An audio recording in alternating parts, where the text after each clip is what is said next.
ये सभी को नमस्कार, अभिनंदन। और आज की हमारी जो कक्षा है बहुत सुंदर तरीके से, बहुत ही बढ़िया तरीके से आज योग कराया अदिति जी ने। और हमारे योग शिक्षक ने। सभी को बहुत बहुत अभिनंदन।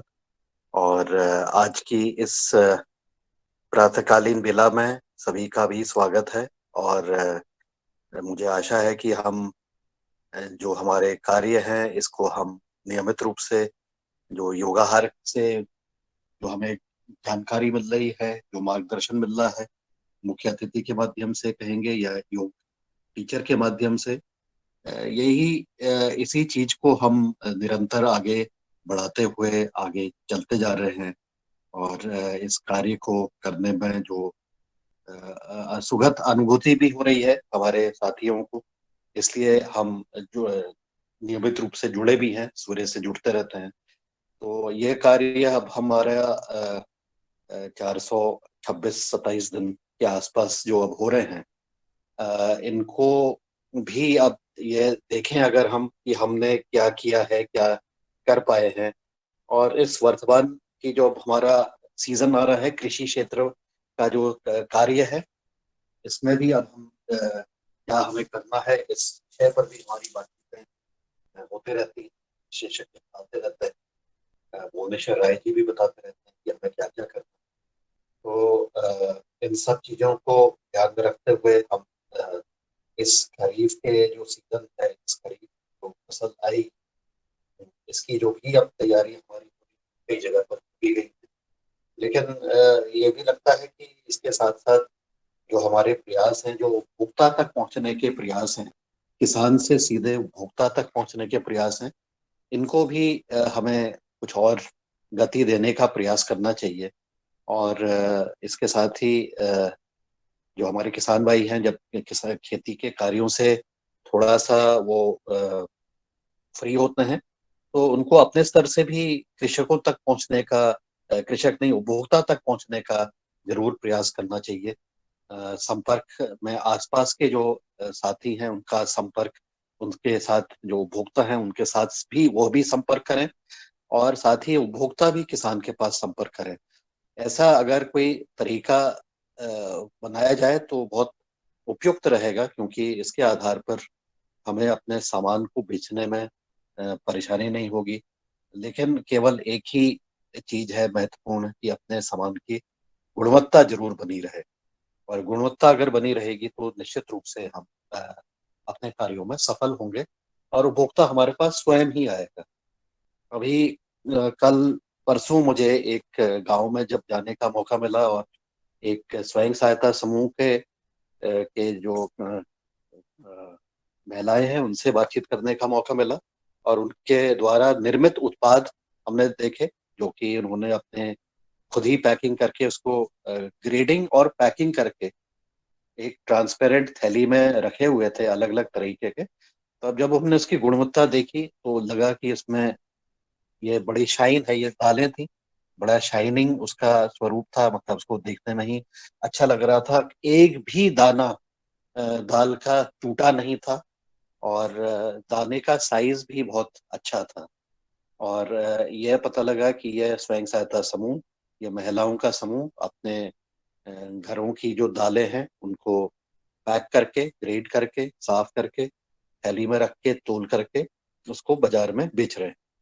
और उसका उनको फायदा भी हो रहा है, क्योंकि आसपास के जो भी सरकारी अ, लोग हैं, कर्मचारी हैं, और भी अन्य लोग हैं, वो भी उनको सामान को खरीद रहे हैं। और उससे उनको थोड़ा सा उनका व्यावसायिक रूप में भी ये कार्य उनका आगे चलता है। तो यह देख करके बहुत अच्छा लगा। और हमारे तरफ से कल हमारी टीम फिर से उस क्षेत्र में गई थी, और उनको एक पॉस मशीन दी है, उस पर हम अभी कार्य कर रहे हैं कि कैसे एक पॉस मशीन से हम सामान की बिक्री कर सकते हैं, और उसका डेटा को हम नियमित रूप से रख सकते हैं। साथ ही आने वाले कुछ दिनों पर उनको एक ऐप भी दिया जाएगा, जिसके आधार पर वो अपने उपभोक्ता तक सीधे पहुंच सकें, और उपभोक्ता भी उनके आसपास के जो क्षेत्र के हैं सॉरी, वो भी उनसे सीधे संपर्क कर सकें। तो इस दिशा पर हम लोग अभी वर्तमान में काम कर रहे हैं। इम्प्लीमेंटेशन उसका शुरुआत कर दी है और उसका तरीका ये है कि उस मशीन से और इस ऐप के माध्यम से उसके क्षेत्र के आसपास के 10-15 किलोमीटर क्षेत्र के जितने भी लोग उस ऐप को इस्तेमाल करते हैं, तो वो उनको ये पता लग जाएगा कि यहाँ पर ये चीजें उपलब्ध है और यहाँ पर किस रेट में उपलब्ध है। तो इसमें फिर आपको बहुत ज्यादा भाड़ा और बहुत ज्यादा खर्चा, पैकिंग और कुरियर और इस तरह की खर्चे नहीं होते हैं। तो इस तरह की व्यवस्था बनाने का प्रयास किया जा रहा है इनके द्वारा। और ये जैसे जैसे इसमें आगे हमें सफलता मिलती है, इसको निश्चित रूप से आगे भी बढ़ाएंगे। तो एक सिंपल सी पॉस मशीन है और उसके साथ ऐप का इंटीग्रेशन कर दिया गया है और उसको एक हाइपर लोकल तरीके से एक दूसरे तक बात पहुंचाने का, विक्रय करने का, सेल करने का और इस तरह से स्वयं सहायता समूह के माध्यम से वो भी इस तरह का लाभ देने का प्रयास किया जा रहा है। तो इस तरह से हम एक नई तरीके से काम करने का एक सिस्टम बनाया है और इस पर प्रयास निरंतर जारी है। और इस तरह से उनको कल प्रशिक्षण भी दिया गया और उनको काम ये भी दिया गया कि वो अपने आसपास के गांव के जो समूह के सदस्य हैं या बाकी परिवार हैं, उसका डेटा का भी वो एकत्रीकरण करने का काम करें। तो अगर ऐसी संभावना उनके साथ आगे होती है और सब सहर्ष तैयार भी हैं, तो उनको इस तरह से हम एंगेज करने का प्रयास कर रहे हैं और आशा की जाती है कि इस तरह का मॉडल अगर हमारा बन गया तो इसको अन्य जगह पर भी हम शीघ्र उसका ठीक होने के बाद, मॉडल ठीक होने के बाद इसको अन्य जगह पर भी लागू करने का प्रयास करेंगे। अ, अ, आज के लिए बस मेरी तरफ से इतना ही है और हमारे पास पर्याप्त समय भी है। अगर मुख्य अतिथि हमारे आगे हैं तो उनका भी उद्बोधन करते हैं, अगर नहीं होंगे तो जी। हम आपस में जी, चर्चा और जारी मुख्य रखें। अतिथि आ चुके हैं सर। जी जी जी, बिल्कुल स्वागत है, प्लीज बुलाइए आप उनको। नमस्कार, तो धन्यवाद। आदरणीय अशोक व्यास जी से मेरा निवेदन है कि वे हमारे मंच पर आए और अपने अनुभव सुनाने का कष्ट करें। ओम व्यास जी।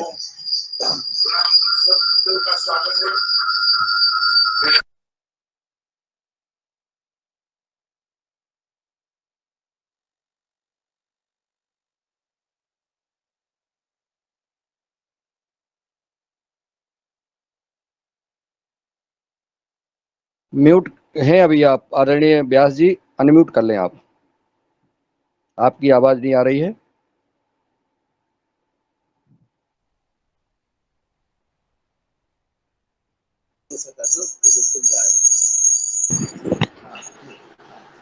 जी जी ओम। जी सर, हरिओम हरिओम ओम। मैं अशोक व्यास मुंबई से हूं और प्राकृतिक खेती या जैविक खेती जैसा भी समझें उसका एक विशेषज्ञ हूं।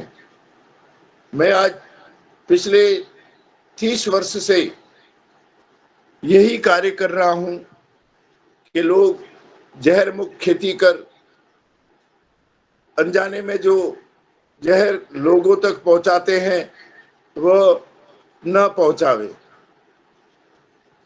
मैं इस अभियान को लेकर चला हूं। उसी संदर्भ में मैं आज आपके समक्ष प्रस्तुत हूं। हमारी जो व्यवस्था है, पद्धति है खेती कराने की, वह बहुत ही आधुनिकतम है। उसमें सबसे प्रथम जो मेरे किसान भाइयों के पास में गोबर उपलब्ध हैं, वह अपने गोबर का भी उपयोग कर सकते हैं, लेकिन उसमें आपको उस गोबर को सीधे खेत में नहीं डालना है। उसे किसी भी विधि से डिकम्पोज करके जब आपका वह गोबर चाय की पत्ती के जैसा हो जाए, और उसमें से गोबर की जो खुशबू होती है वो निकल जाए और एक भीनी भीनी मिट्टी की खुशबू उसमें आने लगे, तब समझ लेना चाहिए कि यह गोबर एक पोषक तत्व ज्यादा लिए हुए अपने खेत में डालने योग्य हो गया है। उसमें पोषकता भी बढ़ जाएगी, साथ साथ में जो मीथेन नाम की गैस उसमें से हमेशा रिश्ती है वह भी खत्म हो जाएगी। उसमें वायरस के जो कीटाणु होते हैं, आप गोबर के एक ढेर को देखिए, साधारण तौर आपको उधर बहुत सारे जीव जंतु दिखने लगेंगे। यदि आप उसको सूक्ष्मदर्शक यंत्र से देखेंगे तो वहां करोड़ों अब्जों वायरस वगैरह वहां पर विद्यमान होंगे। तो डिकम्पोज होने के बाद में यह समस्या भी उसमें से निकल जाती है। उसके बाद में उसके पोषक तत्व बढ़ जाते हैं। और सबसे बड़ी बात जो किसानों के लिए वरदान है कि किसान आज मजदूर मिलता नहीं है एवं खेतों में खरपतवार बहुत हो जाती है। यह खरपतवार का 80% हिस्सा उस गोबर से ही आता है। जब हम उस गोबर को अपने खेत में डालते हैं, वह खरपतवार स्वतः ही उस मिट्टी में मिल जाती है एवं जब भी उसको व्यवस्था मिलती है, पानी मिलता है, हवा मिलती है, तो उगने लगती है। बरसात में उगेगी, गर्मी वाली गर्मी में उगेगी और सर्दी वाली सर्दी में उगेगी, जब तक उसके बीज सुसुप्त अवस्था में पड़े रहते हैं। वह भी इस डिकम्पोज से तुरंत ही समाप्त हो जाएंगे।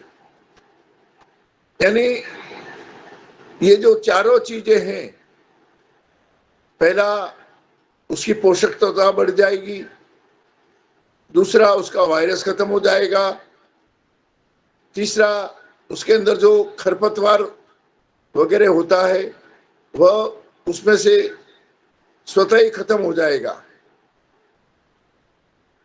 उस समय जब डिकम्पोज करते हैं, उस गोबर के ढेर में इतनी गर्मी पैदा होती है, इतनी गर्मी पैदा होती है कि वह बीज लगभग 80 से 90% एकदम खत्म हो जाते हैं।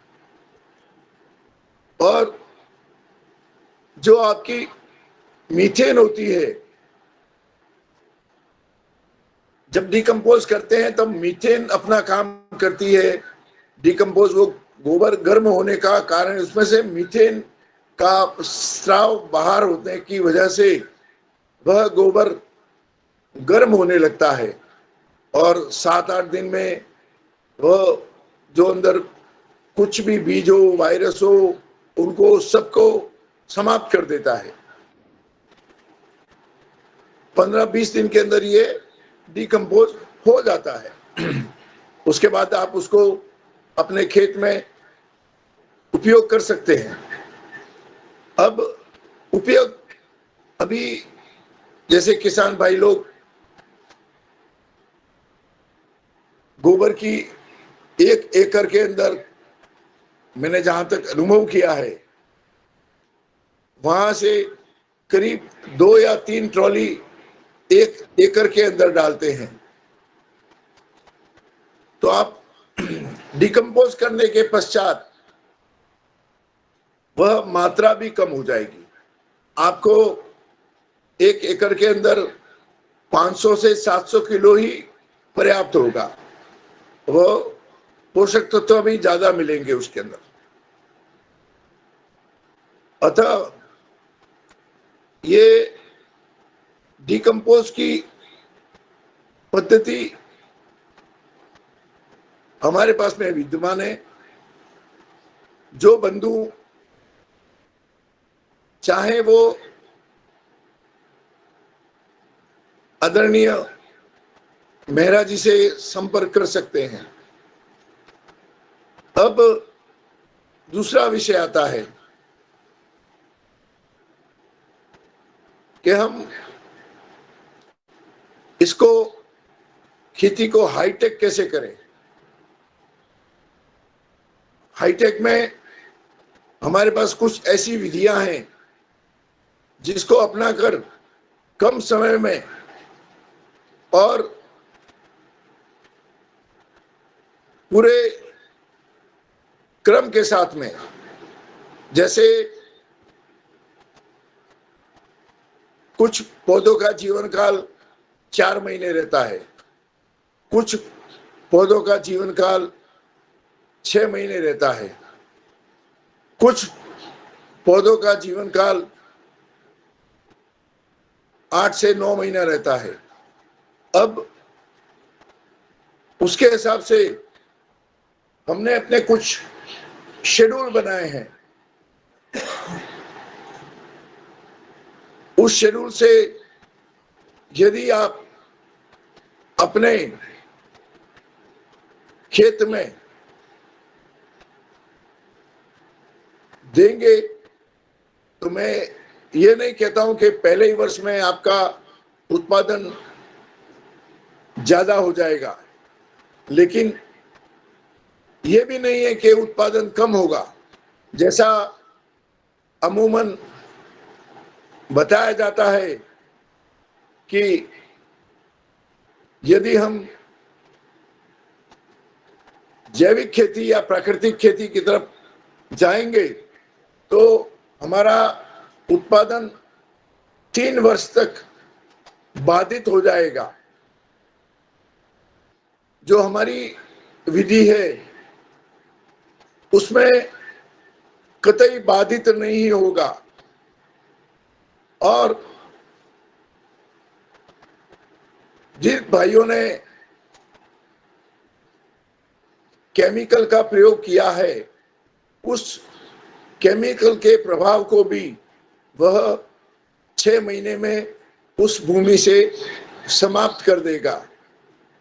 6 महीने पश्चात आप यदि उसका परीक्षण करवाते हैं तो आप देखेंगे कि वह भूमि आपकी रेसिड्यू फ्री हो गई, यानी जहर मुक्त हो गई है, और उसका आप सर्टिफिकेशन के लिए भी अप्लाई कर प्राप्त कर सकते हैं।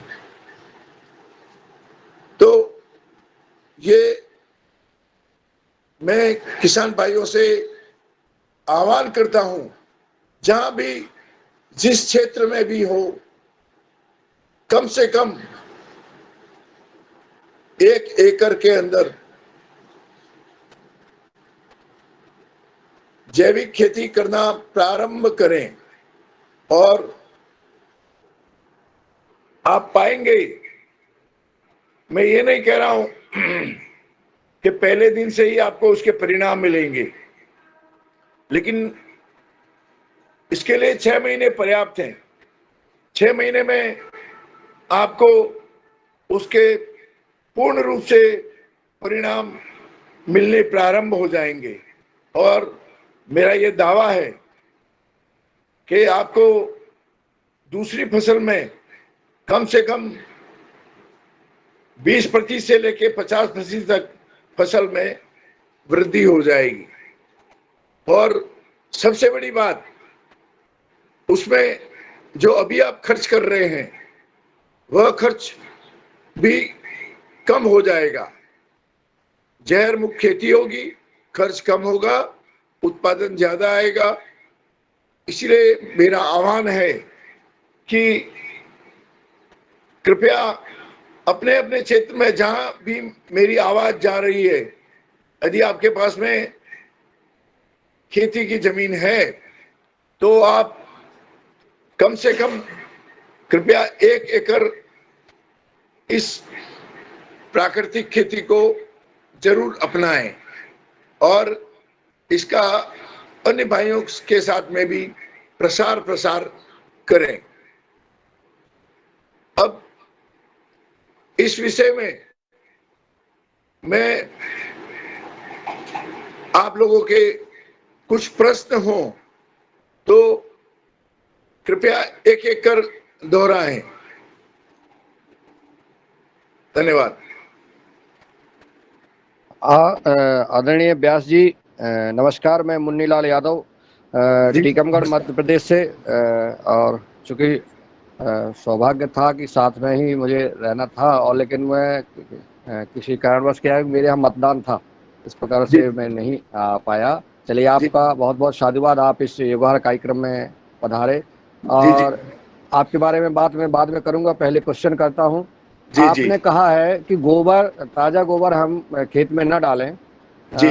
ताजे गोबर में खेत में डालने से उसमें क्या अंतर आ जाता है जब हम गोबर को खाद में के रूप में, वर्मी कंपोस्ट के रूप में बना लेते हैं, और ताजा गोबर डालने में, हम जब ताजा गोबर खेत में डालते हैं तो एक दिन में ही उसमें मिट्टी बन जाता है वो, और उसका क्या लाभ है और क्या हानि है? देखिए, ताजा गोबर मैंने जैसे आपको लाभ और हानि बताया कि उसमें सबसे पहले तो खरपतवार ज्यादा होती है, जो किसान के लिए बहुत ही ज्यादा दूषण पैदा करती है। उसके खेत में उत्पादन भी घटता है, क्योंकि वो भी अपना पोषण उसी जमीन में से जहां पर फसल लगी है वहां से लेती है। दूसरा, उसमें वायरस निकलता नहीं है। गोबर के ढेर में आप देखिएगा वायरस आपको मिलेगा। तीसरा, मीथेन गैस रिश्ती है, वो भी हमारे उस जमीन में रिश्ती रहती है, उससे उसकी जड़ों पर दुष्प्रभाव पड़ता है। हमें प्रत्यक्ष रूप से दिखता नहीं है, लेकिन आप उसको डिकम्पोज करके डालेंगे तो आप एक बार एक जगह गोबर डालिए और एक जगह ये डालिए, आपको 15-20 दिन के अंदर ही उसका फर्क आपकी नजरों में दिखेगा। और ये दिखने का कारण है कि उसमें एक तो पोषक तत्व बढ़ जाती है, उसमें खरपतवार खत्म हो जाते हैं, मीथेन नहीं रहती है, उसकी वजह से यह प्रभाव ज्यादा आ जाता है। जी साहब। धन्यवाद। आप कहते हैं लागत कम हो जाती है, तो लागत कैसे कम होती है, कृपया ऐसे बताने का कष्ट करें। अब लागत कम होने का, जैसे हम केमिकल की खेती करते हैं तो केमिकल की खेती में कोई गारंटी नहीं रहती कि ये रोग चला जाएगा या ये पोषकता मिलती रहेगी, और इसका प्रयोग बार बार नहीं करना पड़ेगा। एक समस्या किसानों के सामने और आती है जिसको नेमाटोड बोलते हैं। एक समस्या और आती है जिसको स्टेम बोरर कहते हैं। बैंगन, मिर्ची वगैरह में मैं इतने वर्ष से प्रयास कर रहा हूं, लेकिन केमिकल में उसका मुझे तोड़ कहीं दिखाई नहीं दिया। बहुत सी कंपनियां दावा करती हैं, लेकिन वह एक तात्कालिक रूप से होता है और बाद में हमारे जमीन में वो जीवाणु मरते हैं, वो भी केमिकल का रिएक्शन करके वहां पर धीरे धीरे डिकम्पोज होते हैं और वो भी केमिकल का प्रभाव छोड़ के जाते हैं। अब आते हैं लागत पर। लागत इसमें जैसे 4 महीने वाली फसल है तो उसकी लागत केवल 12 से 14,000 रुपया प्रति एकड़ रहती है। उसमें आपको कुछ भी नहीं लाना है। किसान को यदि हमारे साथ जुड़ना है इस विषय में, तो वो 4 महीने में सिर्फ हम जो व्यवस्था देंगे उसको, उस व्यवस्था में ही उस पर चलना है। और उसके साथ साथ हम अपना एक उसको शेड्यूल भी कर देंगे, यानी क्रम देंगे कि भाई आपको बेसल डोज ये देना है, इस तरह से बनाकर इस तरह से डालना है, और ये इतने दिन में आपको ये स्प्रे करना है। अब मैं यहाँ एक बात बताना चाहूंगा। मैं ये कदापि नहीं कह रहा हूं कि हमारे किसान भाई इस बात को समझते नहीं है, लेकिन कभी कभी उनके सामने समस्याएं आ जाती हैं और उस समय वो करना पड़ता है और रोग आ जाते हैं। अब रोग आने के बाद में वो व्यक्ति हमारे जैसे किसी व्यक्ति की सलाह लेता है, या अक्सर मैंने देखा है कि अपना एक पत्ता तोड़ के या एक पौधा उखाड़ के किसी दुकान पर लेके जाता है। अब दुकानदार उसमें अपनी बुद्धि क्षमता के अनुसार उस पौधे की लिए व्यवस्था कर उसको देता है, भाई ये छिड़काव करना है, ये जमीन में डालना है, ऐसा करना वैसा करना। अब यहां पर एक बात रहती है कि हमको कोई बीमारी न आवे, हमको कोई बीमारी न आवे, उसके पहले ही उसका व्यवस्थापन करना जरूरी रहता है। यानी जो शेड्यूल हम आपको बताएंगे उसमें लगभग 90% व्यवस्था ऐसी होगी कि उसमें वो बीमारी आएगी ही नहीं। उसकी इम्यूनिटी इतनी बढ़ जाएगी कि वो बीमारी, जैसे यहाँ पर ही नहीं सब जगह जो मिर्ची लगाते हैं उसमें एक सबसे बड़ी बीमारी है कर्ली लीव्स, जिसको मुर्ड़ा रोग भी बोलते हैं, और भी अन्य भाषाओं में अलग अलग तरह से उसको पुकारा जाता है। वह किसानों की बड़ी समस्या है। उससे किसान के उत्पादन पर बहुत ज्यादा प्रभाव पड़ता है। तो यदि हमारे साथ जुड़ते हैं, उसके अंदर वो कर्ली आएगा ही नहीं। अब मैं लागत की बात करता हूं। अब लागत है जो 4 महीने का है, उसका 12 से 14,000 रुपया है। इसमें आपको कुछ नहीं लाना है, पूरा सिस्टम आपको दिया जाएगा, शेड्यूल दिया जाएगा, उसके हिसाब से आपको उसका प्रयोग करना है। अब उसके आता है 6 महीने। अब ये 4 महीने वाला जैसे खीरा वगैरह होता है, तो आप देखेंगे कि उसकी कालावधि भी बढ़ जाती है। वो 4 महीने में समाप्त नहीं होगा, वो 15 दिन 20 दिन ज्यादा फ्रूट देगा आपको। कभी कहीं तो देखा है 1 महीना भी ज्यादा आता है। अब 6 महीने जैसे भिंडी है वगैरह और भी कई चीजें हैं जो उसका लागत मूल्य करीब 18,000 रुपया है। और उसमें भी आपका भिंडी वगैरह बेसल डोज दिया जाएगा। बेसल डोज के साथ में आपका ये व्यवस्था रहेगा कि उसके सब स्प्रे दिए जाएंगे, कौन से शेड्यूल के साथ में कौन सा। देखिए भिंडी के अंदर सबसे बड़ी समस्या आती है मोज़ेक वायरस की। वह मोज़ेक वायरस से भिंडियां उत्पादन घट जाता है और उसका जो क्वालिटी होता है वो भी घट जाता है। मोज़ेक वायरस आएगा ही नहीं। उसके बाद में आता है मिर्ची है, टमाटर है, बैंगन है, जो करीब हमारे हिसाब से हम जिस हिसाब से लगवाते हैं, जिस हिसाब से करवाते हैं, वह कम से कम 8 महीने की फसल हो जाती है। 8 से 9 महीने भी चलती है। हमने तो कई कई जगह पर इसको 12 महीने तक भी चलाया है। उसका लागत मूल्य करीब आ जाएगा आपको 30 से 35 हजार रुपया। उसमें सबसे बड़ी समस्या कर्ली लीव्स वगैरह की होती है, वो उसमें आने नहीं दी जाती है। तो आपको ये जो मैंने बताया 3 काल अवधियों में बांटा, जैसे तरबूज होता है वो 75 डेज का होता है, जैसे आपका स्वीट कॉर्न मीठी मक्का उसका कालावधि 75 दिन का होता है।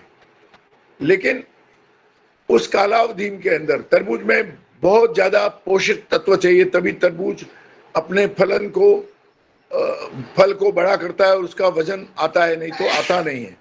उसी प्रकार स्वीट कॉर्न के अंदर भी यदि आपको अच्छी फसल लेनी है और व्यवस्था करनी है और एक एक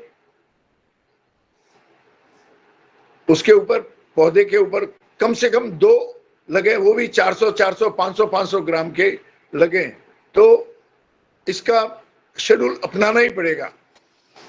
यानी मेरा कहने का तात्पर्य कि 2.5 महीने के लिए भी हम अपने फार्मूलेशन में उसमें ऐसा चेंज कर देते हैं कि वह आपको ज्यादा पोषक तत्व जिस पौधे को चाहिए उस पौधे को ज्यादा पोषक तत्व में देगा। अब आप समझ गए कि ये निश्चित रहता है 12 से 14 हजार, 16 से 18 हजार, 30 से 35 हजार। अब इस विषय में कोई बंधु मेरे से प्रश्न करना चाहे तो कर सकते हैं। हरिओम जी। हरिओम हरिओम सर। हाँ नमस्कार जी, मैं हिमाचल प्रदेश से हूँ और आपकी जो ये पद्धति है, ये प्राकृतिक खेती की पद्धति है या कौन सी है? प्राकृतिक खेती की पद्धति है। अच्छा। इसमें प्राकृतिक खेती को थोड़ा हमने हाईटेक करवा दिया है। इसमें आप लोग ट्रॉली बंद गोबर और ये वगैरह दूसरा भी घनामत जीवामृत वो सब नहीं करना पड़ता है और हाँ। इंसान को एकदम व्यवस्थित हो जाती है कि कई चीजें तो हमारी ऐसी 1 एकड़ में 25 ग्राम ही काफी होता है। जैसे किसी भाई के पास में गोबर नहीं है तो हमारा एक आता है जैविक ही आता है, वह 750 ग्राम 1 एकड़ के लिए पर्याप्त है और उसकी कीमत भी 1500 रुपये है। उसको आप मिट्टी में मिला के डाल सकते हैं जहां जहां बुरक देते हैं, और उसकी ये विशेषता है कि वो जीवाणु धीरे धीरे उस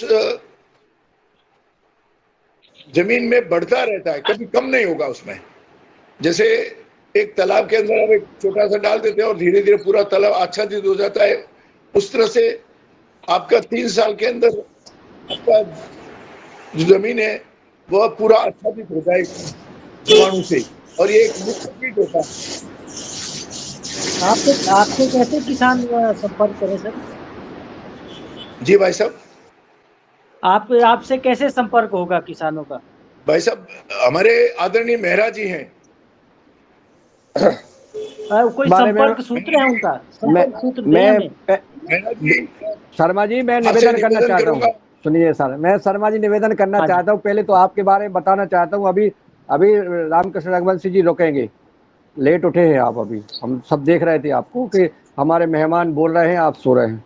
मैं बताना चाहता हूँ सदन को, सबसे बड़ी खुशी की बात यह है कि आज हमारे जो आदरणीय श्री पवन कुमार जी ने कहा था कि उपभोक्ता और किसान का संपर्क कैसे हो, मार्केटिंग कैसे हो, ये आज आप सबने सुना और तुरंत ही उस पर एक्शन के बारे में बताना चाहता हूँ। एक्शन ले लिया गया है और हमारे अशोक व्यास जी बंबई से चल करके नर्मदापुरम जिले में आज दूसरे दिन प्रवास पे हैं।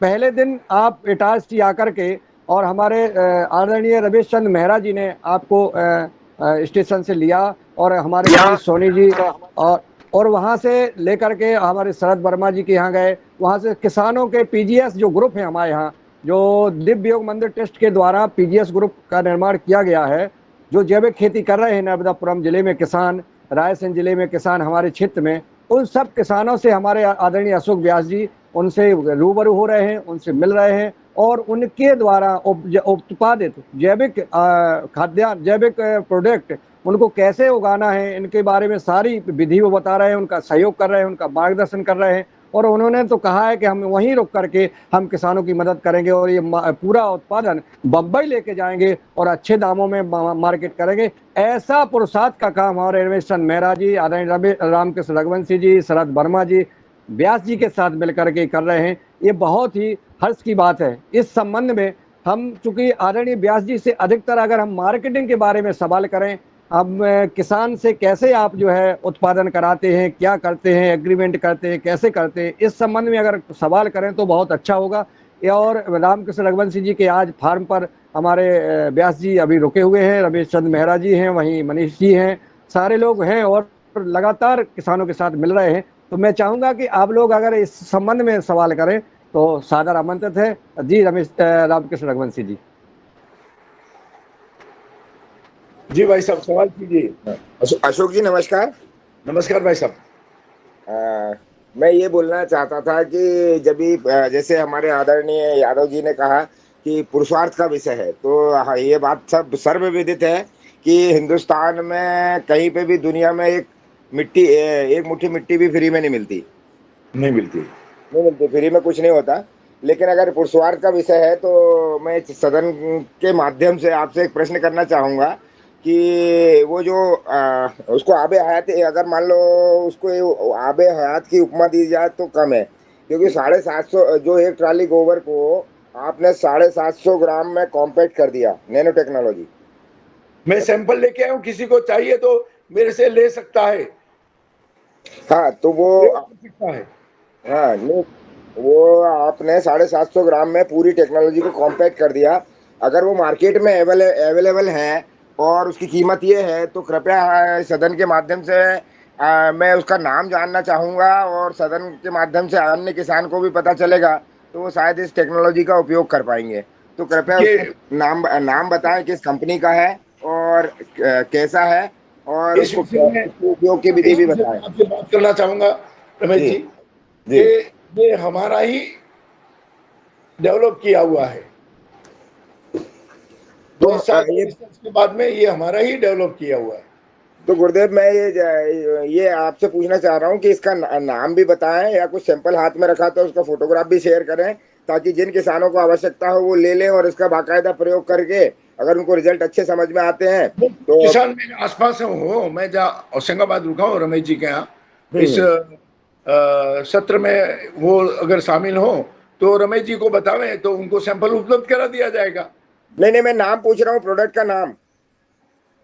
प्रोडक्ट का नाम अशोक व्यास ही समझिए आप। उसका प्रोडक्ट का कोई नाम नहीं है। प्लेन पाउडर है वो सब। हाँ, नहीं फॉर्मुलेशन है। देखिए कंपनियां अगर मैं किसी कंपनी को दूंगा ना तो उसका भाव 4000 5000 हो जाएगा।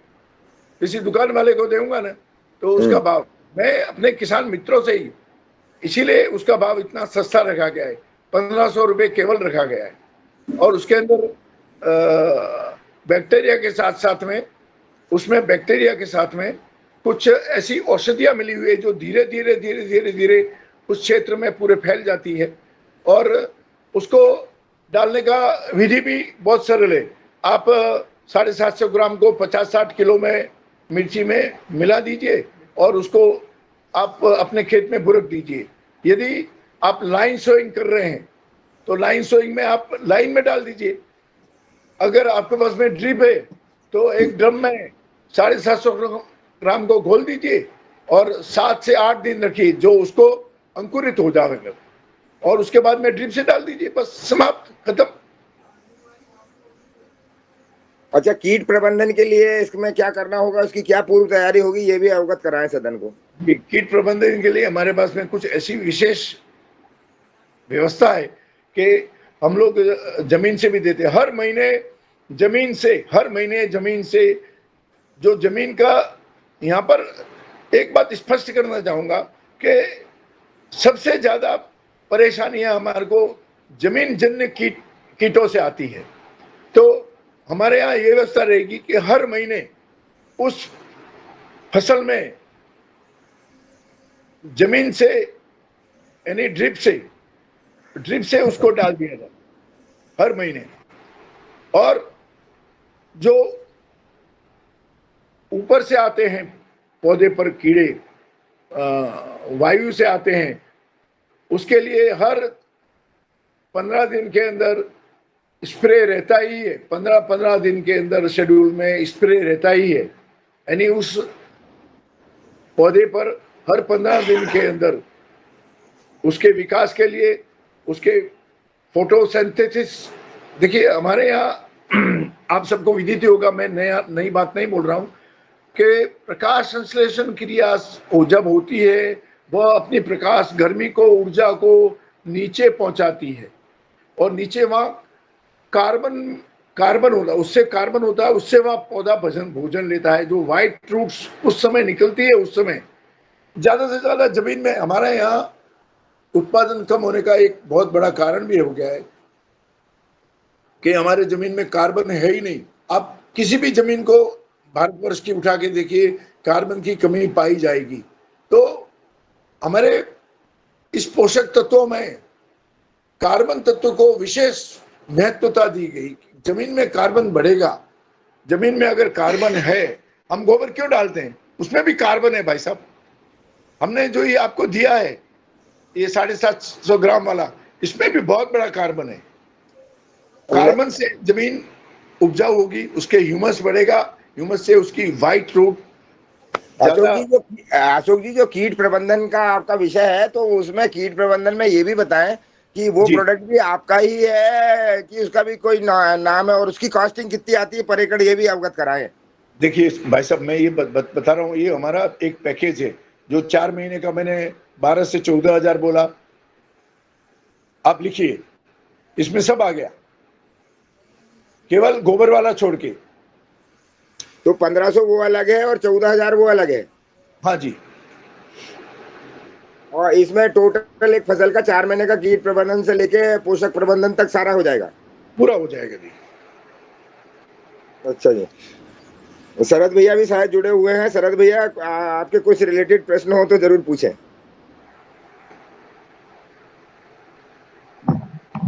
सब मैं व्यक्तिगत रूप से मिला हूँ, और सभी सदन को मेरा ओम, और मैं चाहूंगा जितनी जानकारी सदन को जितनी जानकारी मिल जाए। मेरे को बोलने दीजिए सर जी, इतना स्वादिष्ट भोजन था, रात तक बात करते रहे। ये मत बताओ साहब, ये मत कहो, नहीं तो हमारी किट्टी हो जाएगी। हमने कहा था कि व्यास जी को खिलाना नहीं हमारे बिना।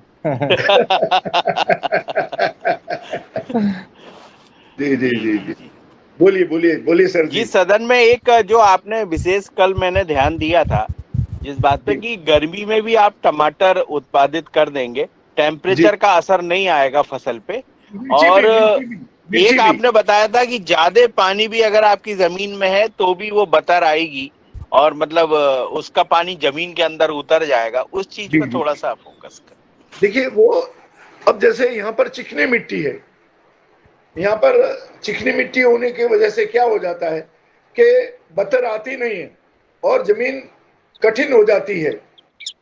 कल शरद जी को मैंने अपने इनके खेत पर ले जाकर भी बताया था। तो हमारे पास में एक ऐसा फार्मूलेशन है कि जमीन भराव है, वहां पर भी आप उसको डाल देंगे तो आप मानेंगे नहीं, वो 3 दिन में पानी अंदर चला जाएगा, और बाद में आप इतनी जमीन सॉफ्ट हो जाएगी कि उसकी जड़ों का विकास होने के लिए उसको वहां पर व्यवस्था हो जाएगी, यानी जड़ों का विकास होगा, व्हाइट रूट्स निकलेगी। अभी क्या हो जाता है, जैसे कल शरद जी बता रहे कि हमारे यहाँ मूली तो होती नहीं बरसात में, विशेष करके मूली होती नहीं है। मैंने कहा देखिए भाई साहब, मूली नहीं होती है आप ये कह रहे हैं, लेकिन अगर मेरे साथ जुड़ेंगे तो आपको मैं मूली करके दिखाऊंगा।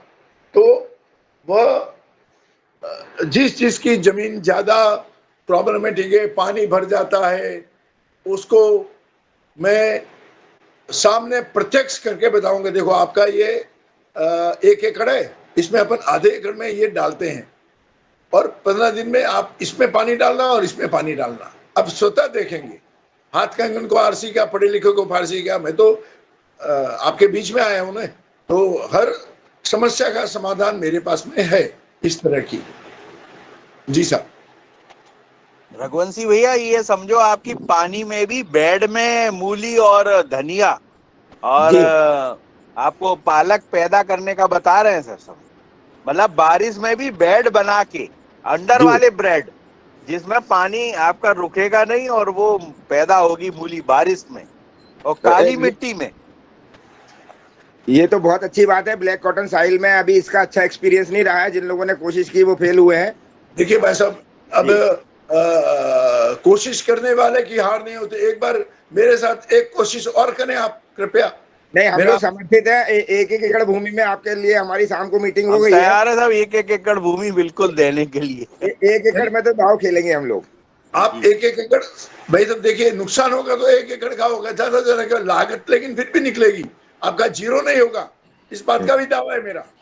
जी जी। ऐसा नहीं कि आप बिल्कुल जीरो हो जाओगे, ये भी हमारे नहीं। सभी जो पीजीएस ग्रुप है, आज जैसे शरद गौर के साथ मिलेंगे आप, गणेश प्रसाद गौर जी मिलेंगे, अभी मेरा जी लेके जाएंगे आपको। जो जी सारे जी। पीजीएस, हाँ, वो सभी एक एक एकड़ में वैसे खेती तो करिए, लेकिन आपको एक एक एकड़ में जरूर आपके माध्यम से खेती करेंगे।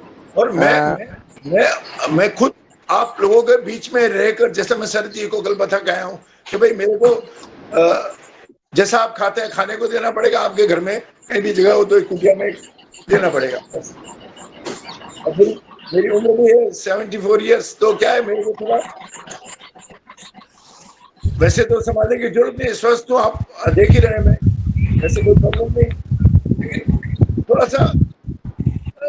अशोक जी, आप चिंता ना करें। और अगर मान लो बीच में कोई स्वास्थ्य खराब हो गया तो छोटा मोटा डॉक्टर भी रहता है हमारे पास, आपको बढ़िया रखेंगे। उसकी आपको एक चिंता नहीं बात है। बताऊं रमेश जी, आज मेरे को 30 वर्षों से डायबिटीज है, हमारे हेरिडिटी में आया हुआ है, और डायबिटीज के अलावा मैं कभी कोई गोली खाई ही नहीं। 30 वर्षों का मेरा अनुभव है। डॉक्टर की बात तो छोड़िए, इंजेक्शन वगैरह कभी लिया ही नहीं है। इतना अपना स्वास्थ्य का ध्यान रखता हूँ, और है भी इम्यूनिटी बढ़ा के रखता हूँ अपना।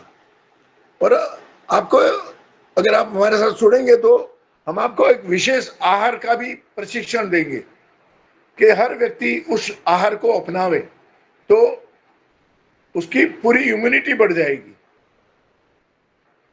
जी भाई साहब। मैं आदरणीय जी पवन कुमार जी को आमंत्रित करता हूँ पुनः, वो आए हैं नमस्कार।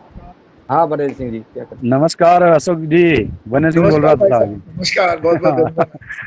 अशोक जी का हमारे गांव में एक दिन का वेबिनार करवा दिया हम लोगों ने, और जी सभी किसान बहुत खुश है और संतरे के ऊपर काम करने के लिए तैयार है। परंतु अभी यहाँ हमारे ग्राम पंचायत के चुनाव चल रहे हैं, इसलिए हम लिस्ट बनाकर तैयार नहीं दे पा रहे हैं अशोक जी को।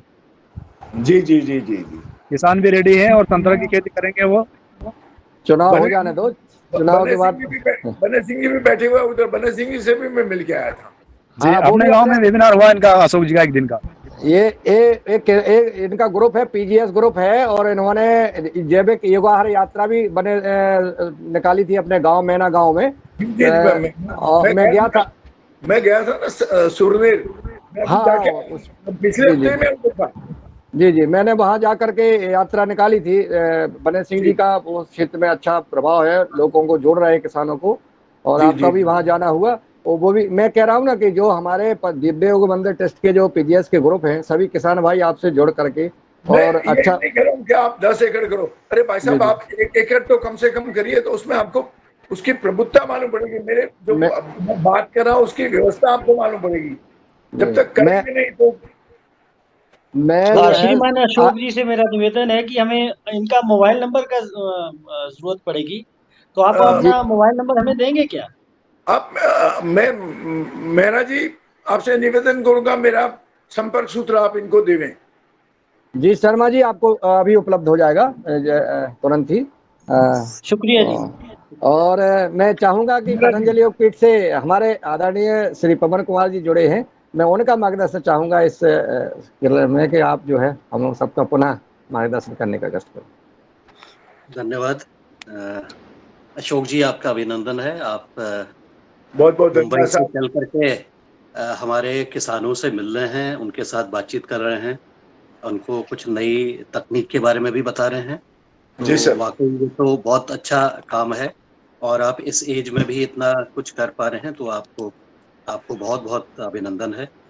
मुझे आशा है कि जिस प्रकार से हमारे प्रश्न आए और अभी तक के जो चर्चाएं चली हैं, उसके जी आधार सर। पर एक एक एकड़ के या जो भी जिसकी जैसी क्षमता है, छोटा छोटा ट्रायल करके हुए उसको समझते हुए कि इस सीजन में उसका क्या प्रभाव पड़ रहा है, तुलनात्मक प्रभाव, कि एक आपकी पद्धति से और एक किसान अपनी पद्धति से इसमें काम बस। करेगा, और दोनों के आंकड़ों का जब तुलनात्मक अध्ययन करेंगे तो बिल्कुल। हमारे किसान, तो हमें आने वाले दिनों पर उसके समय समय पर जैसे जैसे हमारे प्लांट की मतलब एप्लीकेशन हो रहा है, मतलब उसमें आप खेत में कुछ डालने हैं, वो उस जी समय सर। क्या कब डाला, किसने डाला, ये सब रिकॉर्ड कीपिंग भी कर लेते हैं।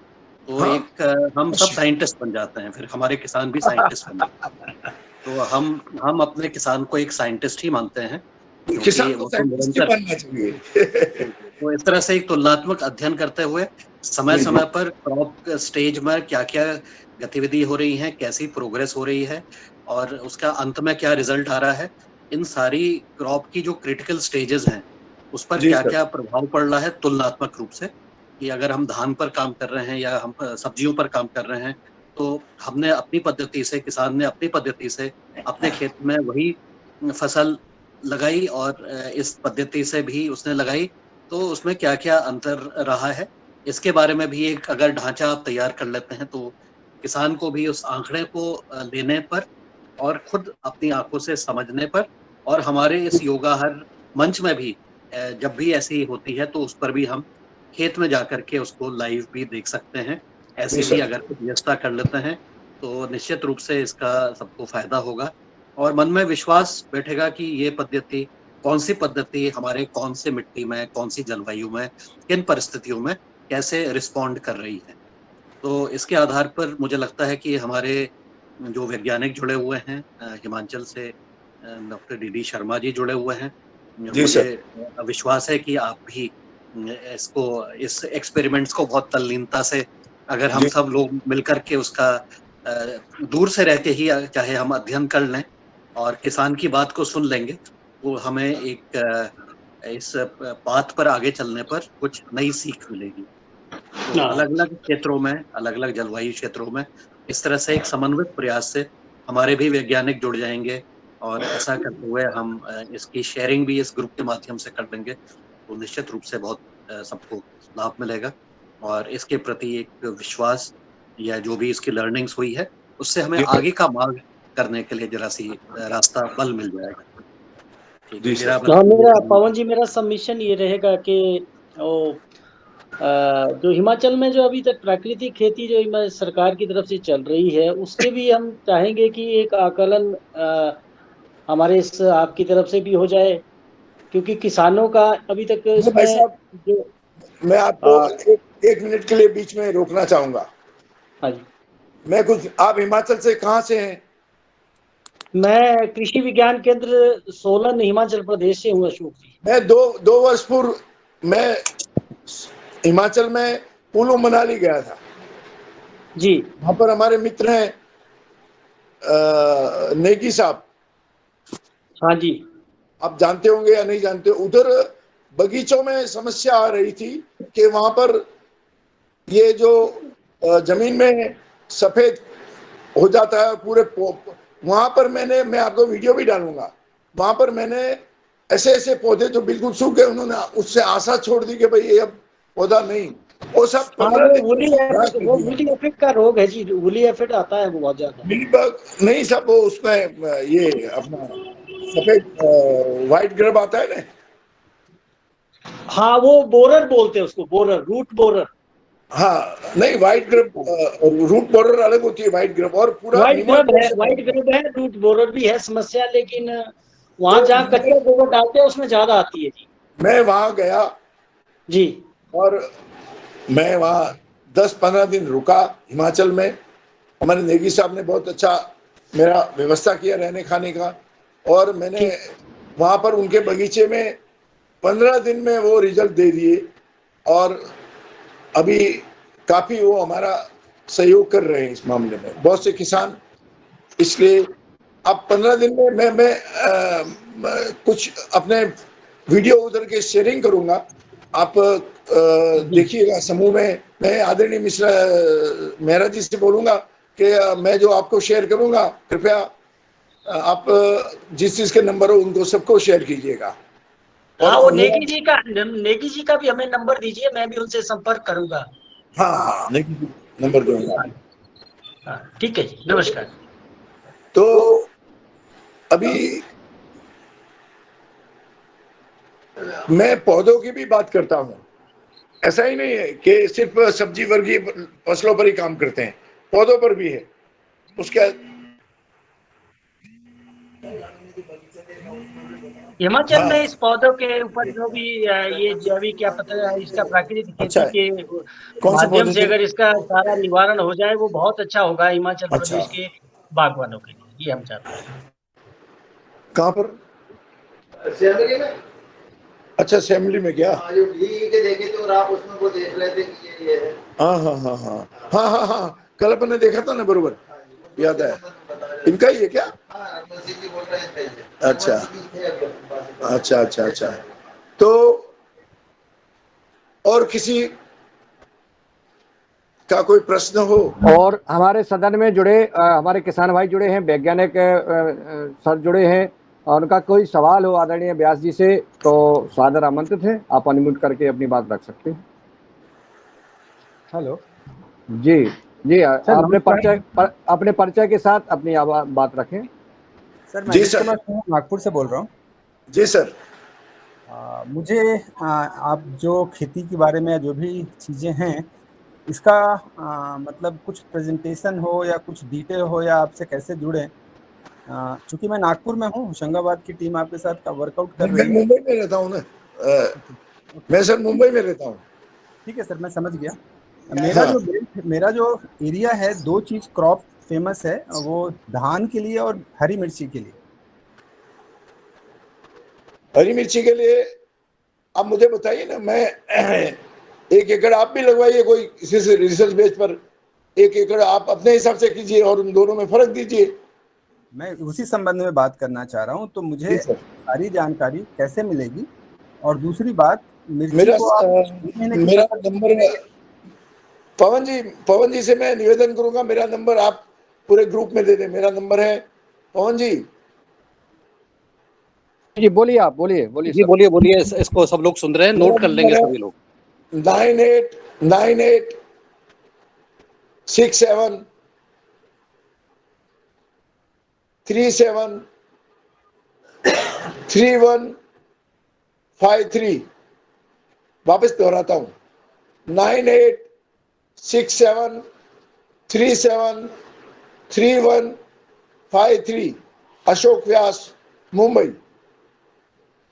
अभी भी समझ में नहीं आया तो किसी को बोलिएगा, वापस रिपीट करूंगा एक बार। 9867373153। सर, मेरा सवाल जो था कि जी सर। आपकी जो टेक्निक है या जो भी आपकी पद्धति है, जो भी है, उसके जी, बारे में कुछ प्रेजेंटेशन हो ताकि हम उसको जस्टिफाई कर सके, समझ सकें कि हाँ, आप बोल रहे हैं, मैं मानता हूँ, लेकिन ये इसको जस्टिफाई क्रॉप के हिसाब से ही होगी सब। मैंने बताया ना, 1 एकड़ आप अपने हिसाब से मिर्ची लगवाइए, चाहे आप कुछ भी उसके अंदर डालते हो डालिए, और 1 एकड़ या आधा एकड़ मेरे से करवाइए, मेरे विधि से करवाइए, उसमें आपको जस्टिफिकेशन हो जाएगा। इस तरह से जस्टिफिकेशन, आप तो कृषि वैज्ञानिक है, आप समझ सकते हैं कि इस बात में जस्टिफिकेशन क्रॉप के ऊपर ही होता है। क्रॉप के बगैर आपको भी मालूम नहीं पड़ेगा और आप उसको बता भी नहीं पाएंगे। ये इस मिर्ची की फसल को आप कितने दिनों की फसल गिनते हैं? 180 दिनों की, 120 दिनों की, या 90 दिनों की? मिर्ची की फसल को हम गिनते हैं करीब 250 दिनों की। 250 दिनों की। हाँ, तो कितना 250 खर्चा दिनों आएगा के पर एकड़ के हिसाब से सर? है जी। पर एकड़ 1 एकड़ का कॉस्ट क्या होगा? लगभग 35,000 रुपया, 35,000। ओके, धन्यवाद सर, आपका जो भी इंफॉर्मेशन है मैं मेहरा जी से बाकी बात करता हूँ। हाँ, मेरा नंबर दिया, आप मेरे से सीधे संपर्क कर सकते हैं, मेहरा जी के थ्रू भी कर सकते हैं, है ना? जी सर। ठीक है, धन्यवाद जी। सर। और भी देखिए, कुछ प्रैक्टिकल करेंगे सर, तभी हमें कुछ मालूम पड़ेगा।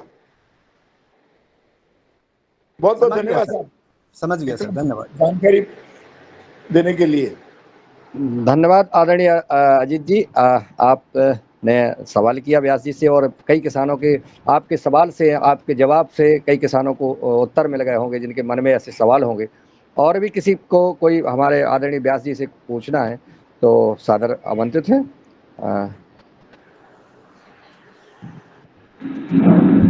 आदरणीय भुवनेश्वर राय जी हमारे जो बहुत विशेषज्ञ हैं, जो इस योगाहार सदन कार्यक्रम में लगातार जब से चल रहा है 426 दिन से किसानों को मार्गदर्शन दे रहे हैं। मैं सादर आमंत्रित करता हूं, आप अपनी बात रखें। आदरणीय भुवनेश्वर राय जी। धन्यवाद मुन्नीलाल जी। मैं हृदय से अशोक व्यास जी को प्रणाम करना चाहता हूं कि उन्होंने जो है अपनी खोज निकाल करके और किसानों की व्यवस्था को बड़ी सुदृढ़ बनाया हुआ है। मेरा थोड़ा सा आदरणीय से ये पूछना है कि जी सर, जी सर, एक साल मान लीजिए स्वागत है सर।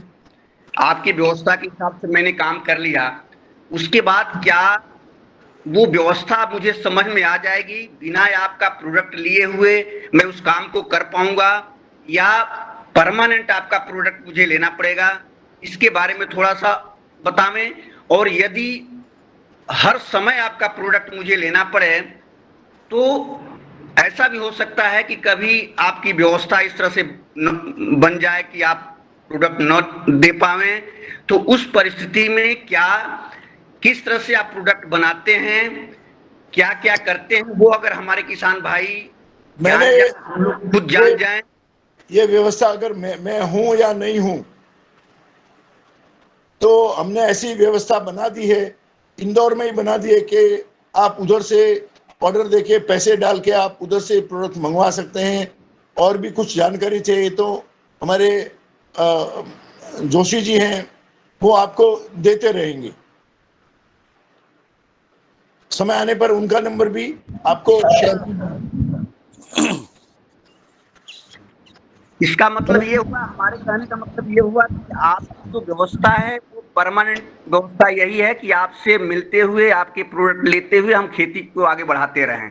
इस तरह से हम थोड़ा सा और तमाम लेते हुए हम अपनी खेती को करते हैं उसी तरह से। रूप सिंह जी आपकी बात लेंगे, आप म्यूट रखें प्लीज। रूप सिंह जी आप म्यूट रखें, आदरणीय भुवनेश्वर जी की बात हो जाने के बाद हम आपको लेंगे, आप म्यूट रखें। रूप सिंह जी मेरा क्वेश्चन था नहीं तो अभी एक क्वेश्चन आदरणीय भुवनेश्वर राय जी का कंप्लीट हो जाने के बाद आपका क्वेश्चन लिया जाएगा, सादर आमंत्रित करेंगे आपको। आदरणीय भुवनेश्वर राय जी आप रूप सिंह जी रुक जाइए।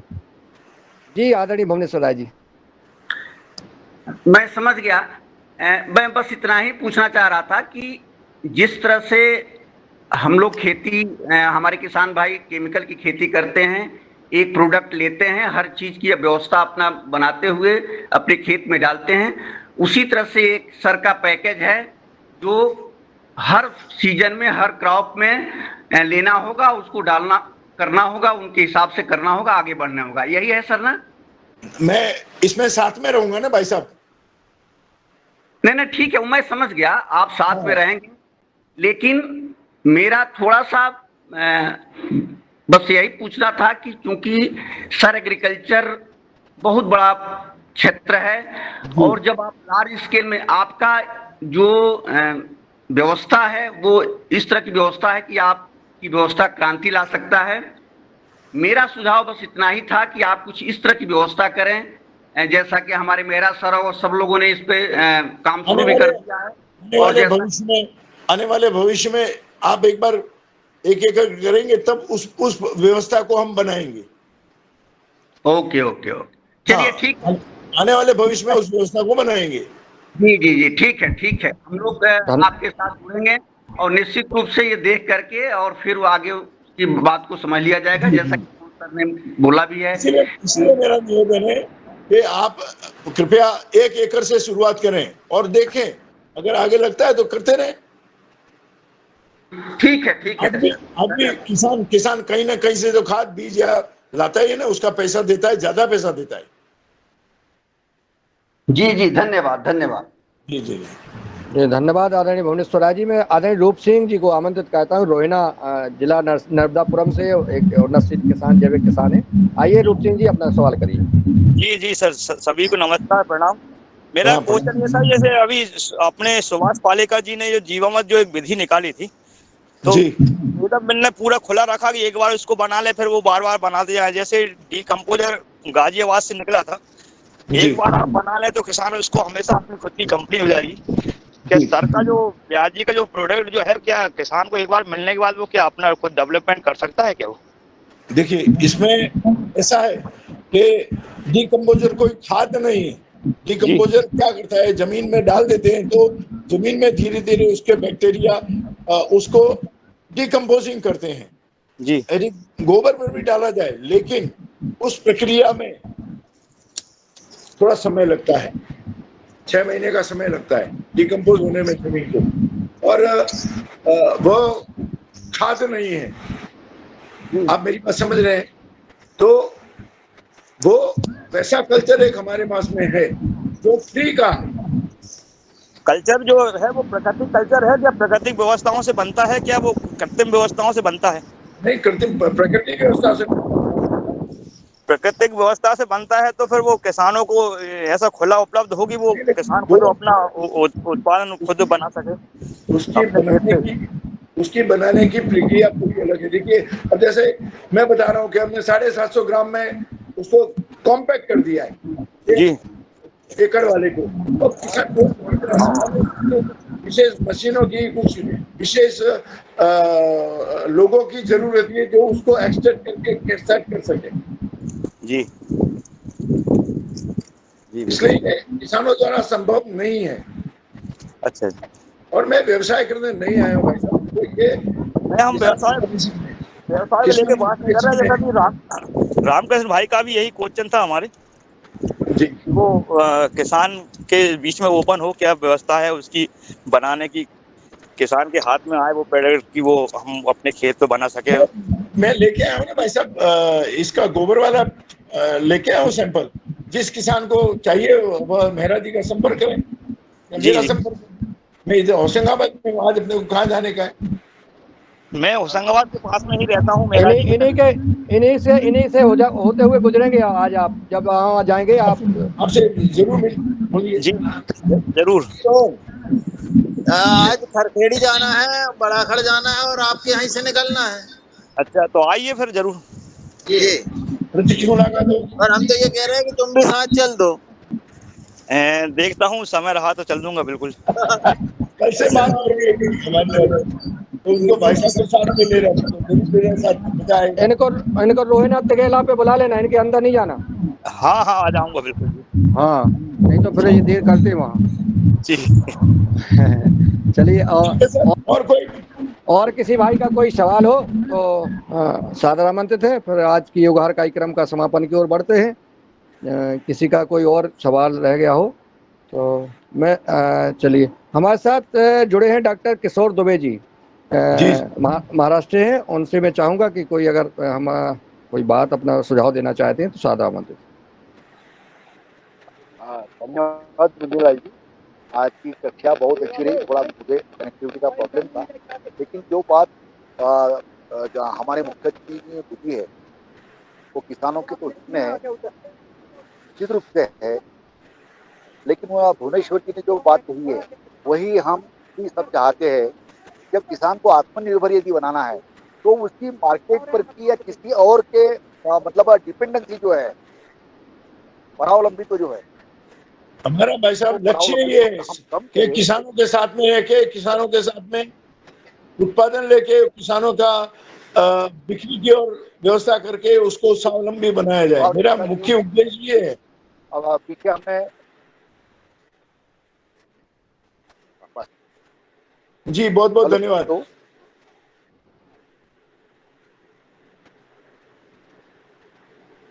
जी,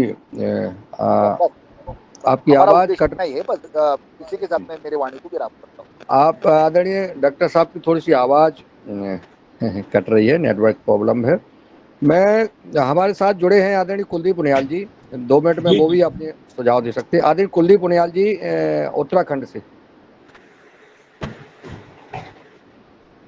जी ओम। आज की जो हमारी कक्षा थी बड़ी महत्वपूर्ण थी, और आज खास तौर पे जो अशोक जी ने जो है जिस तरीके से हमें एक सॉल्यूशन दिया है वो बहुत महत्वपूर्ण था, और किसानों के जीवन में बदलाव लाने के लिए ये बहुत एक महत्वपूर्ण कदम है। और ये अधिकतम किसानों तक कैसे पहुंचे, ये इसको जो है हम कैसे अपने संगठनों के माध्यम से इस जो टेक्नोलॉजी से बने उत्पादों को, या टेक्नोलॉजी को भी अगर संभव हो सके, अगर हमें मिल सके, तो हम कई किसानों की जिंदगी में बदलाव ला सकते हैं। तो ये बहुत महत्वपूर्ण है। और खास तौर पे जो आपके मार्केट के जो अनुभव थे वो थोड़ा सुनने की हमारी आज थोड़ा ख्वाहिश थी कि हम अगर आपके मार्केट से जुड़े हुए जो अनुभव हैं कि जैविक उत्पादों को कैसे हम बाजार में जो है आपने किस तरह से सफलता पाई है, तो उसमें अगर दोबारा कभी अगर हमें अवसर मिलता है तो ये हाँ, ये बहुत अच्छा होता है कि हम लोग तो इस मार्केटिंग के विषय को हम आने वाले समय में कभी रखेंगे। जी जी जी जी, क्योंकि ये बहुत महत्वपूर्ण है। आखिरकार जो है हमें बाजार में ही अपने उत्पाद को लेके जाना पड़ता है, और बाजार में ही जो है किसान जो है परेशान होता है कि वो उसका माल जब सही दामों में नहीं बिकता है तो वो फिर जो है इन सब चीजों से विमुख होता जाता है। तो ये बहुत महत्वपूर्ण है कि उनको हम ये तौर तरीके जो विपणन के जो तौर तरीके हैं, मार्केटिंग के जो तौर तरीके हैं, और किस तरीके के आपके अनुभव हैं, उस अनुभव से हमें काफी लाभ होगा। जी जी, जी, तो मैं आपका आभार व्यक्त करता हूँ, और बहुत बहुत धन्यवाद साहब, बहुत आपको बहुत धन्यवाद। जी जी जी। धन्यवाद आदरणीय कुलदीप उनियाल जी, आपने कम समय में समय को देखते हुए अपनी बात रखी और बहुत महत्वपूर्ण बात रखी। इसी प्रकार का समय का ध्यान रखते हुए आदरणीय रवि आदित्य जी को आमंत्रित करता हूं कि वो भी अपना बात रखें। आदरणीय रवि आदित्य जी बिहार से। मेरी आवाज रवि आदित्य जी तक पहुंच रही हो तो सादर आमंत्रित है, क्योंकि आप सोशल मीडिया पर और ग्रुप में बहुत सफल किसानों की स्टोरियां आप डालते रहते हैं, हमेशा सर्च करते रहते हैं। आदरणीय हमारे वरिष्ठ वैज्ञानिक विनोद भट्ट जी इस सदन में उपस्थित हैं। मैं चाहूँगा कि थोड़ा सा आप भी अपना सुझाव देने का कष्ट करें। देहरादून से डॉक्टर विनोद भट्ट जी, शायद आवाज़ पहुँच रही हो तो सादर आमंत्रित हैं। आदरणीय रघुवीर रावत जी, जी कम समय में अपनी थोड़ा सा सुझाव देने का कष्ट करें। ओम मैं ऑलरेडी हरिओम हरिओम अशोक जी के संपर्क में हूँ और रावत उनसे साहब, बातचीत जी जी जी नमस्कार। तो इस दिशा में हम कर रहे हैं, यहाँ देहरादून में भी कुछ करने की सोच रहे हैं अशोक जी के साथ मिलकर। तो उनसे बातचीत होती रहती है, कई दफे बात होगी। तो मैं इतना ही कहूँगा कि अशोक जी कुछ विशिष्ट तो जो उनका मॉडल है हम उसको यहाँ भी इम्प्लीमेंट करने की सोच रहे हैं। धन्यवाद। धन्यवाद रावत जी, आप चूंकि संपर्क में हैं, चल ही रहा है। मैं आदरणीय रवि आदित्य जी जुड़ गए हैं बिहार से, मैं उनको चाहूँगा कि वो कम समय में वो भी अपनी बात रखें। बहुत बहुत धन्यवाद मुनीलाल जी। थोड़ी तकनीकी परेशानी थी, क्योंकि जब आपने मुझे कहा उस वक्त में आवाज़ मेरे पास पहुंची, लेकिन मैं जुड़ नहीं पा रहा था। आज की सेशन अद्भुत रही, बहुत अच्छा रहा। और अशोक सर आपने जितनी बातें बताई, मतलब ये अपेक्षाकृत है कि सब लोग इस प्रयोग को बिल्कुल करें, क्योंकि एक चीज़ें जो साथ साथ कार्य के साथ साथ जो हम लोग की जो समस्या मार्केटिंग लिंकेज की है, और ये प्रयोग हम लोग के लिए बहुत किसानों को मदद करेगा। और आप एक जैसे नंबर अपना साझा कर दें ग्रुप में, कि अगर संभव हो तो किसान व्यक्तिगत रूप से भी आपसे सर संपर्क कर सके। मैं फिर एक बार अपना नंबर दोहराता हूँ भाई साहब रवि जी, 98 67 जी 37 जी 3153 जी। अच्छा, 98 67 37 3153 अशोक व्यास। हमारे नीलकंठ सावले जी ने इसमें चैट बॉक्स में डाल दिया है नंबर, सभी लोग नंबर ले सकते हैं आदरणीय अशोक व्यास जी का। और बहुत बहुत साधुवाद, बहुत बहुत धन्यवाद, बहुत बहुत आभार। और मैं तो चूंकि वंचित रह गया था, इस यात्रा में मुझे शामिल रहना था। मैं सबसे ज़्यादा धन्यवाद देता हूँ हमारे आदरणीय रमेश चंद्र मेहरा जी को, जो हमारे जामबंद के रूप में काम कर रहे हैं इस जैविक खेती के लिए हमेशा आप शिक्षा विभाग में रहे हैं, आपने शिक्षा जगत में भी ईमानदारी से सेवा की है और रिटायर्ड होने के बाद कहते रिटायर्ड नहीं है, रिटायर्ड मैंने होशंगाबाद में देखे कि सारे लोग बैठे रहते हैं शाम को और कभी बीमार हो रहे हैं। हाँ, और ये टाइट हो गए हैं, रिटायर्ड की जगह ये टाइट हो गए हैं और इनको देखकर पूर्ण स्वस्थ और प्रसन्न रहते हैं। जब भी मेहरा जी की चर्चा पूरे नर्मदापुरम में है, ये काम करना चाहिए और मैं चाहूंगा कि अब जब मेहरा जी की चर्चा ही हो रही काम करना है, हाँ, सभी किसानों को जोड़ते हैं, जैसा काम कर रहे हैं। बिल्कुल, जब भी मैं जाता हूँ हमको लेकर के आपके यहाँ जाए, उनको किसी को मतलब इतनी अच्छी सेवा करना, निस्वार्थ सेवा, कोई स्वार्थ नहीं, सिर्फ किसानों का भला हो, हमारे ये उद्देश्य लेकर के चल रहा है। आप किसान स्वस्थ हो, सुखी हो, समाज का कल्याण हो, इस भाव से लगे रहते।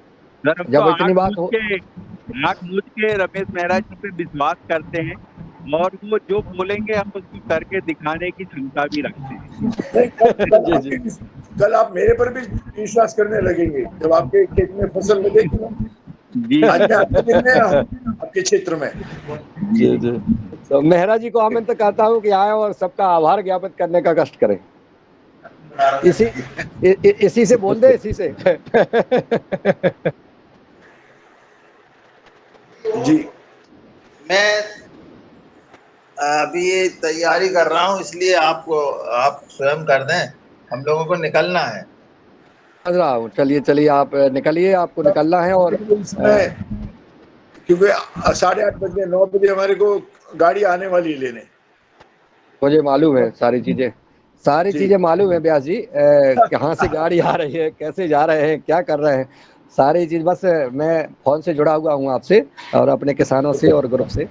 तो मैं अब सबका आभार ज्ञापित करने के लिए मैं आदरणीय हमारे जो आज सुबह 5:30 बजे से लेकर के 7 बजे तक अमर निधि यादव जो लिंक को खोलते हैं और संचालन करते हैं, उनके लिए मैं आभार व्यक्त करता हूं, धन्यवाद देता हूं। और आदरणीय बहन रंजना जी को, आदरणीय मुकेश जी को भी धन्यवाद देता हूं, जो इस व्यवहार कार्यक्रम में लगातार योग शिक्षक और चीफ गेस्ट के लिए हमारा प्रबंध करते हैं, संपर्क करते हैं। आदरणीय रमेश चंद्र मेहरा जी का तो बहुत बहुत साधुवाद और धन्यवाद देता हूँ। शरद वर्मा जी का भी धन्यवाद ज्ञापित करता हूँ, जो लगातार इस कार्यक्रम में जुड़े हुए हैं और इस किसानों को दिशा दे रहे हैं, अनुभव बता रहे हैं। रामकृष्ण रघुवंशी जी का भी मैं धन्यवाद ज्ञापित करता हूं कि लगातार एक 80-82 एकड़ का जो कृषि फार्म बना है, अशोक व्यास जी ने देखा होगा, इतना भव्य जो है कार्यक्रम वहाँ बनाया रखा है किसानों को दिखाने के लिए, प्रशिक्षण देने के लिए सारी व्यवस्थाएं की। तो ये बहुत अच्छी बात है। मैं राजश्री बहन जी का धन्यवाद देता हूं कि आप लगातार प्रतिदिन इस एक कार्यक्रम में जुड़ करके आप सुन रही हैं और इस एक कार्यक्रम की शोभा बढ़ा रही हैं।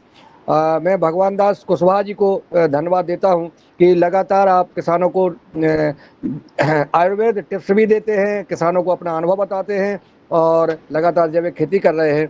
मैं भानुदेश राव जी को धन्यवाद देता हूं कि लगातार इस कार्यक्रम में अपना अनुभव देते हैं और इसमें सहभागी बन करके सुझाव देते हैं और सुनते हैं और इस कार्यक्रम की शोभा बढ़ाते हैं।